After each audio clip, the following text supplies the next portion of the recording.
Following the death of Princess Margaret in 2002, a story took hold that her jewelry box was simply emptied out to satisfy a massive inheritance tax bill. The 2006 Christie's auction became a global sensation, seeing trademark pieces like the Poltimore Tiara, the diamond rivière, and her iconic 5-row pearl necklace sold for record-breaking sums. These treasures, along with hundreds of others, fetched a staggering fortune under the hammer that summer. Yet, that auction only told half the story. Many of the Revel princess's most meaningful treasures never entered the auction room at all. Today, we are opening the velvet cases that were never handed to the auctioneers to discover what was actually kept and where those treasures are now. Before we begin, please support my channel by clicking on the like and subscribe buttons. Thank you. There is a particular kind of finality that settles over an auction house when a lifetime of personal possessions is cataloged, numbered, and placed in display cases. In the early summer of 2006, the rooms at Christie's in London held that exact atmosphere. 4 years after the passing of Princess Margaret, her children were confronted with a substantial inheritance tax bill. To meet this obligation, they made the necessary decision to auction a massive portion of her personal estate. Over the course of 2 days, around 800 items went under the hammer. Flipping through the extensive catalog today gives the distinct impression that her jewelry box was simply emptied out. Famous necklaces, antique brooches, and intimate gifts were dispersed across the globe to the highest bidders. The most visible and heavily discussed departure from the family collection was the Poltimore Tiara. Margaret purchased this piece herself at a public auction in 1959 for £5,500, acting on the advice of Lord Plunket. Created by Gerard around 1870, the Victorian diadem was incredibly versatile, easily transforming from a substantial headpiece into a magnificent fringe necklace and 11 separate brooches. Because Margaret owned it outright, she had complete freedom over how she wore it. She chose the Poltimore for her wedding to Anthony Armstrong Jones in 1960, and it quickly became her trademark jewel. She packed it for state visits from Japan to the Philippines, wore it as a necklace to the theater, and even modeled it in the famous intimate photograph taken by her husband of her sitting in a bathtub. The tiara is inextricably linked to her glamorous, slightly rebellious image. When this defining jewel returned to the auction block nearly 50 years later, it commanded £926,400. It disappeared into a private collection that afternoon and has remained entirely out of the public eye ever since. Interestingly, this long, complete absence from the spotlight actually allows a persistent rumor to thrive among royal watchers. The comforting hope that Queen Elizabeth II secretly intervened, using an anonymous proxy to purchase her sister's diadem. I would love to believe that the Poltimore is sitting quietly in the Buckingham Palace vaults right now. However, the strong reports of an anonymous Asian buyer cast serious doubt on that theory. It also seems highly probable that if the late Queen had genuinely secured the tiara to keep it in the royal fold, we would have found out about it by now. Despite the painful sale of the Poltimore Tiara and several other significant pieces at that famous auction, a closer look at the estate reveals a very different story. If we dig just a little deeper into the jewelry that quietly avoided the Christie's catalog, we notice that the family actually preserved many highly important and meaningful jewels. They retained items that served as daily companions and intimate family links, prioritizing personal history over sheer carat weight. There is a fascinating and deliberately opaque boundary inside the royal jewelry collection, a gray area where personal property blurs into institutional heritage. When a monarch gifts a diamond necklace to a daughter or daughter-in-law, the documentation rarely specifies whether it is a permanent transfer of ownership or a lifetime loan.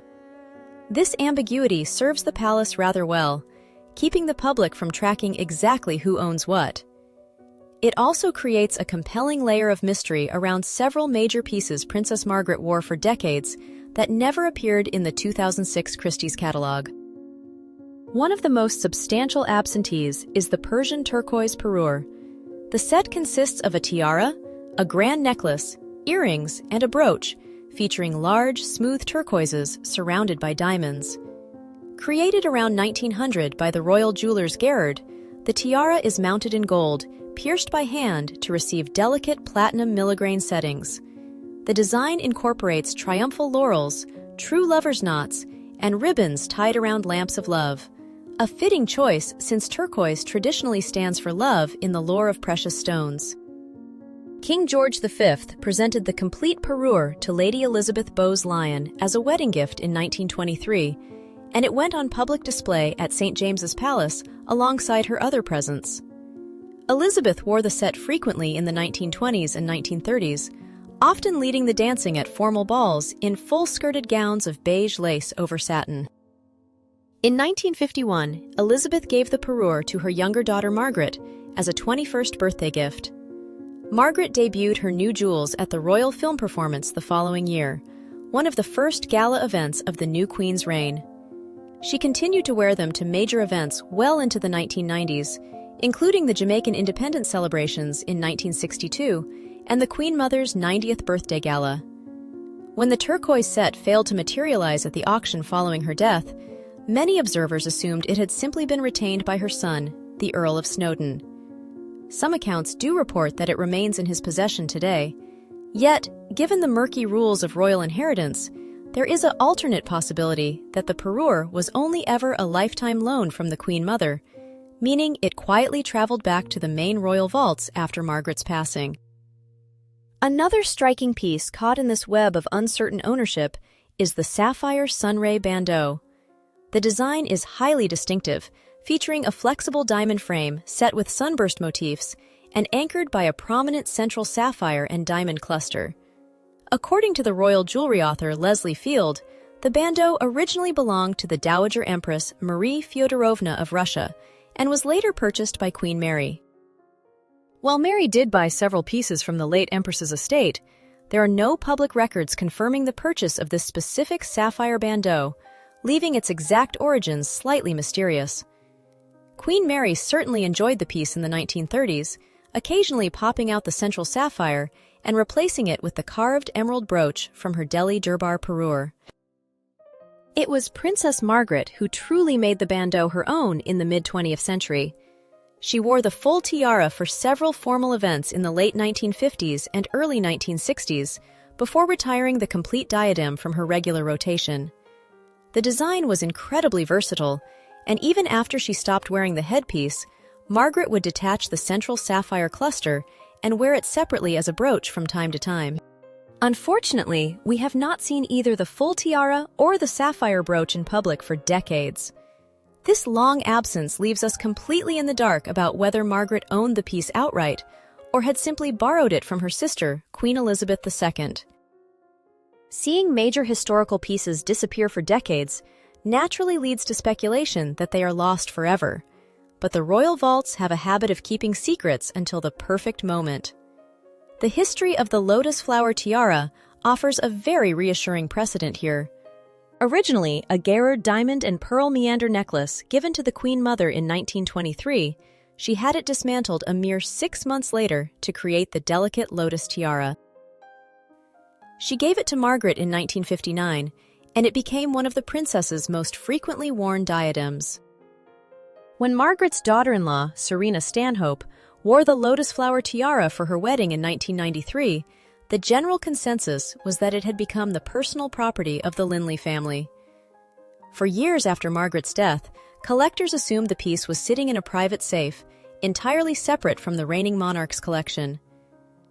Then, in 2013, the then Duchess of Cambridge, now Catherine, Princess of Wales, arrived at the annual diplomatic reception wearing the lotus flower tiara. She wore it again for a Chinese state banquet in 2015 and at another diplomatic reception in 2022. Its unexpected reappearance proved that Margaret had returned the tiara to the royal vaults either before her death or in her will. This single piece demonstrates that an extended absence from the public eye does not equate to a permanent loss, leaving the door wide open for the turquoises and the sapphire bandeau to eventually make their own return. While some of Princess Margaret's jewelry may have quietly returned to the royal vaults, Other significant historic pieces passed directly to her son, David Armstrong Jones, the second Earl of Snowdon. The fact that these items avoided the Christie's auction entirely gives us a fascinating look at what the family chose to preserve. Yet, even knowing these heirlooms are safe, they remain largely out of public view. The reasons behind their absence stem directly from the practical realities of modern life. A perfect example of this is the Tech Diamond Hoop Necklace. Created in the 1860s, the piece features 22 diamond hoops, each set with a central collet diamond. It originally belonged to Princess Mary Adelaide, Duchess of Teck, before eventually finding its way into the collection of Queen Elizabeth the Queen Mother. I love observing how the Queen Mother adapted historical jewelry to suit her own practical needs.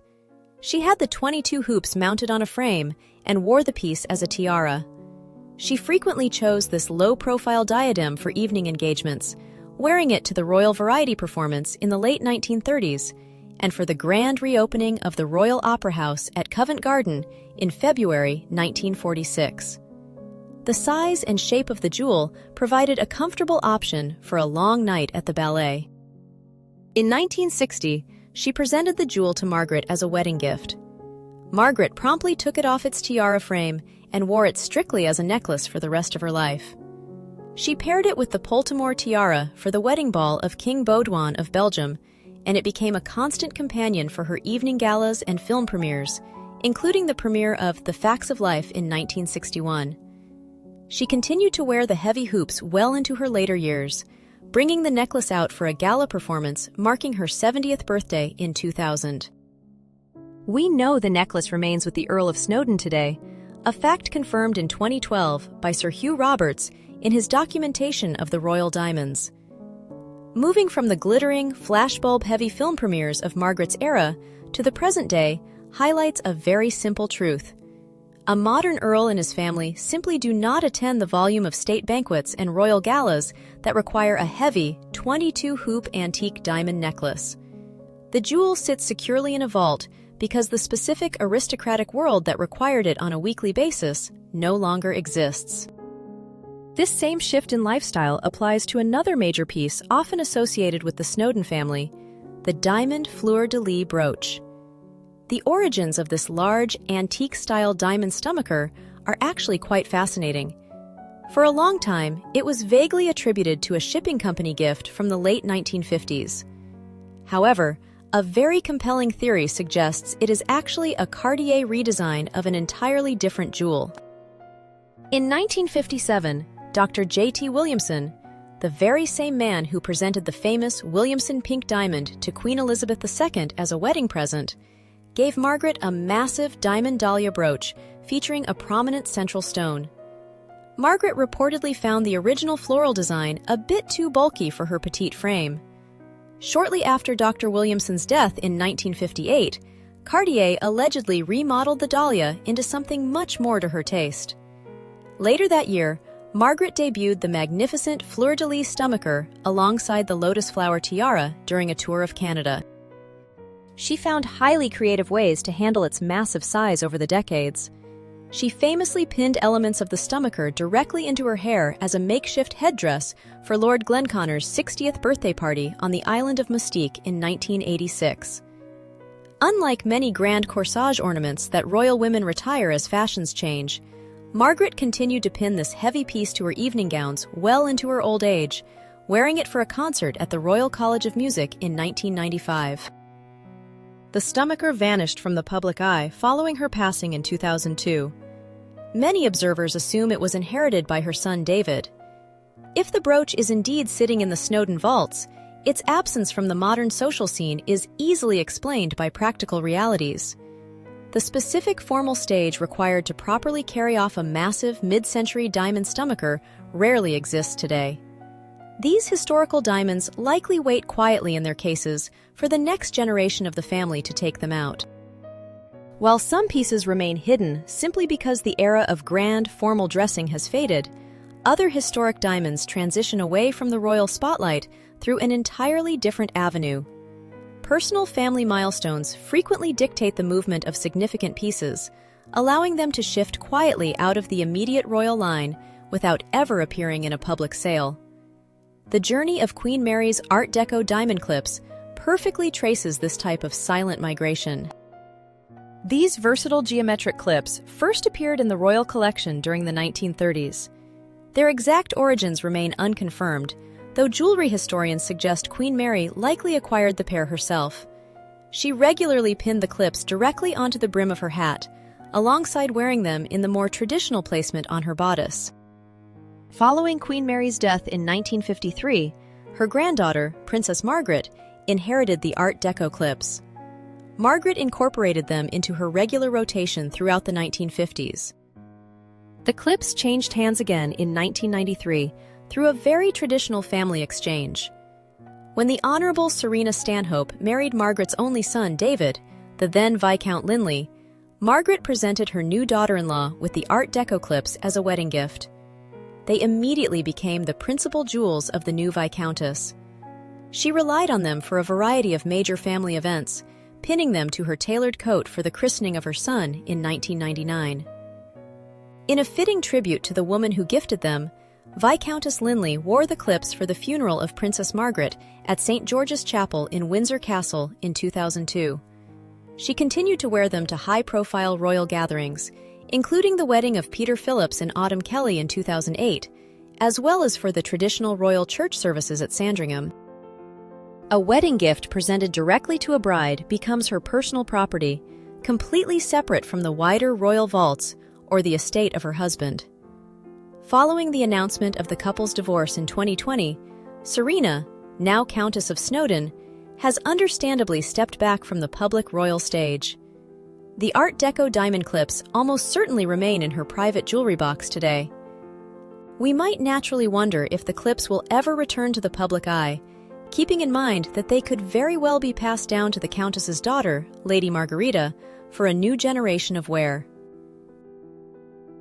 The visual legacy of Princess Margaret looks entirely different when we turn to the collection of her daughter, Lady Sarah Chatto.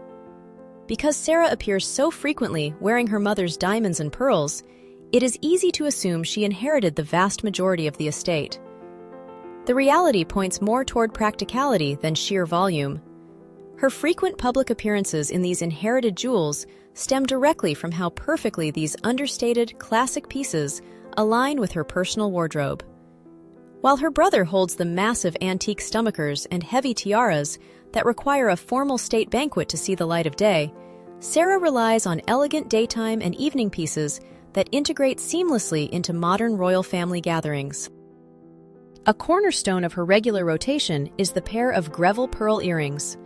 These striking pearl and diamond drops, featuring 12 small round diamonds arranged in an upside-down V-shape above a large pearl, originally belonged to the society hostess Dame Margaret Greville. Margaret began wearing them in the late 1950s, eventually giving them to Sarah as a wedding gift in 1994. Sarah has worn them to almost every significant royal event since, from the weddings of Prince William and Prince Harry to the funeral of Prince Philip. The antique diamond star earrings, which Margaret acquired in the mid-1950s, regularly accompany Sarah to Royal Ascot and the traditional Christmas church services at Sandringham. For Prince Philip's funeral, she also pinned her mother's pearl and diamond star brooch, a classic six-prong design, to her dark coat. I always find it fascinating to observe Sarah's specific approach to these heirlooms. She strictly avoids highly conspicuous, heavy ornaments during the day, choosing instead to wear pieces that serve as a quiet, almost intimate continuation of her mother's daily presence. You can see this subtle curation in her use of the diamond ear of wheat brooch, an antique piece she has worn for Easter services at Windsor Castle and the opening of the White Lodge Museum in Richmond Park. She also brought out a very specific pearl necklace featuring a prominent floral diamond clasp for the coronation of King Charles III, wearing it alongside the Greville pearl earrings and a diamond bracelet. She takes historical jewels and makes them look completely organic to her own life. This careful integration is most visible in how she wears diamond rivières. During her life, Princess Margaret actually owned two very similar single-strand diamond necklaces, which can be incredibly difficult to tell apart in old photographs. The longer of the two was the Lady Mount Stephen necklace, a piece of 34 old-cut diamonds bequeathed to Margaret by Queen Mary. That specific necklace was selected for the 2006 Christie's auction, where it sold for nearly £1 million. The second diamond rivière, featuring a slightly tighter, more choker-like setting, remained in the family. King George VI gave this shorter diamond necklace to Margaret for her 21st birthday in 1951. Margaret formally passed it down to Sarah for her own 21st birthday celebration at Windsor Castle in 1985. Sarah also inherited Queen Mary's pearl and diamond rivière, an antique line of alternating collet diamonds and round pearls. Queen Mary was photographed wearing this exact piece in the 1920s while holding a young Princess Elizabeth. Margaret predominantly reserved this strand for evening galas in the 1950s and 1960s, styling it with the lotus flower tiara. Seeing a necklace that Margaret once draped over ball gowns for formal state banquets, now repurposed by Sarah for a daytime Thanksgiving service at St. Paul's Cathedral, completely shifts the visual context of the jewel. She regularly stacks this pearl and diamond line with her 21st birthday diamond rivière to attend major daytime celebrations. Of all the historic necklaces and antique earrings Lady Sarah Chatto inherited, one specific jewel stands entirely apart because it was physically constructed just for her. The story of the Snowdon floral tiara actually begins with 3 individual diamond brooches. When Princess Margaret married Anthony Armstrong Jones in 1960, the groom presented his royal bride with these antique floral ornaments as a wedding gift. They featured diamond-set petals and leaves arranged on distinct branches, with edges that look sharp and naturalistic rather than soft and romantic. Margaret incorporated them immediately into her regular jewelry rotation. She pinned them to the fabric of her evening gowns, arranged them as hair ornaments for formal galas throughout the 1960s and 1970s, and notably wore them for the christening of her daughter, Sarah, in 1964. Margaret retained the brooches long after her divorce in 1978, wearing them for various gala occasions and family portraits in the ensuing decades. The transformation of these brooches happened entirely by chance in 1994. While Sarah was preparing for her wedding to Daniel Chatto, her dress designer, Jasper Conran, noticed the 3 diamond flowers sitting in Margaret's jewelry box. He suggested they could be combined to form a bridal diadem. The jewelers at Wartsky took on the commission and approached it with a highly practical solution. They designed a custom frame to hold the 3 pieces together as a tiara, leaving the original brooch fittings completely intact and untouched. Sarah walked down the aisle at St. Stephen's Walbrook Church, wearing a diadem that physically represented the beginning of her parents' marriage.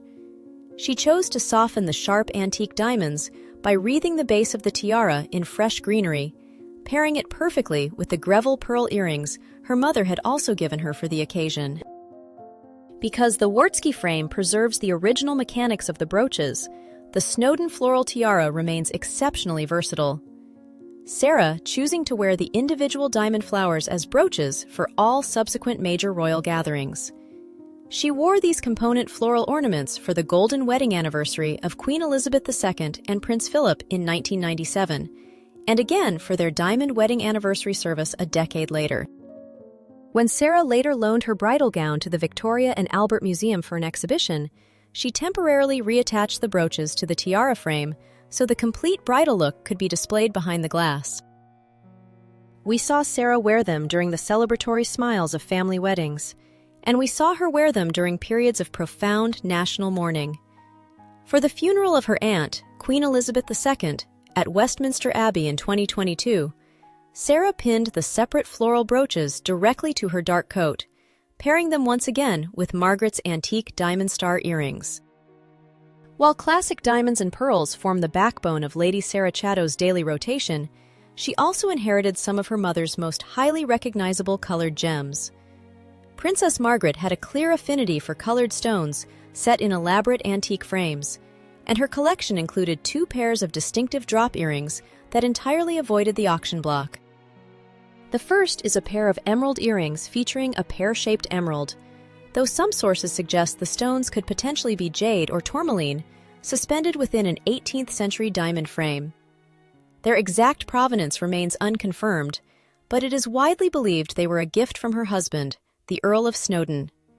They entered her collection by the mid-1960s, and Margaret famously wore them for 2 portraits taken by him. She kept these emeralds in regular use for decades, choosing them for a charity concert at St. James's Palace in 1984 and the state opening of Parliament in the 1990s. When Sarah arrived at Kew Palace for Queen Elizabeth's 80th birthday dinner in 2006, wearing these exact emerald drops, the moment served as a highly vivid visual greeting from the 1960s. There is a corresponding pair of sapphire earrings in Sarah's jewelry box that closely echoes this antique aesthetic. They feature slim, pale blue briolette sapphires suspended within an ornate diamond frame, accented by 2 small rubies.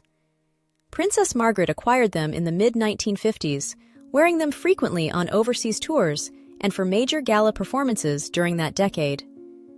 Sarah tends to reserve these pale blue drops for more specific family occasions, ensuring they remain a private but consistent part of her mother's legacy. Beyond the colored drops, Sarah's inheritance includes substantial, naturalistic brooches that carry their own highly specific histories. The diamond floral spray brooch, for instance, dates back to the 19th century and features a large central diamond surrounded by leaves and stalks set in silver and gold. Margaret received it in December 1955. Lord Aberconway presented it to her on behalf of the builders when she launched the ship Corinthia for the Cunard Steamship Company. Margaret wore it frequently in the late 1950s, pairing it with her sapphire bandeau for a banquet in Trinidad, though it largely disappeared from her public appearances after the 1960s. Sarah brought the diamond spray back into the daylight. She pinned it to her coat for the Queen's Golden Jubilee service at St. Paul's Cathedral in 2002, pairing it with Margaret's diamond star earrings. The 2006 auction at Christie's will always be remembered as the moment Princess Margaret's jewelry box was opened to the world. The loss of the Poltimore Tiara and her magnificent diamond necklaces still feels like a heavy blow to royal history. I always find it deeply unfortunate that inheritance taxes routinely force families to dismantle a lifetime of personal heritage. It is genuinely saddening to realize that a massive portion of Margaret's collection was scattered to anonymous buyers across the globe simply to settle a financial obligation. Yet, looking closely at the specific diamonds and pearls that avoided the auction block changes our understanding of what was actually lost. The descendants of Princess Margaret managed to preserve a remarkable selection of incredibly meaningful jewelry. The pieces that remained in the family carry the most significant personal history, even if they lack the massive carat weight of the sold tiara. These are the antique earrings Margaret wore while watching her children grow up. They are the floral brooches presented by a husband on their wedding day, and the delicate diamond necklaces given by parents to mark a 21st birthday. When Lady Sarah Chatto wears these historical pieces today, she does so with a quiet, unwavering dignity. Her careful curation shows that, while an auction house can disperse hundreds of diamonds, the core history of a family continues through the specific items they choose to keep close. If this journey through Princess Margaret's hidden treasures felt as fascinating to you as it did to me, please support this video with a like. I would be incredibly grateful. Subscribe to the channel and click the bell icon so we can continue opening these royal jewelry boxes together. Thank you so much for watching. I look forward to seeing you in the next story.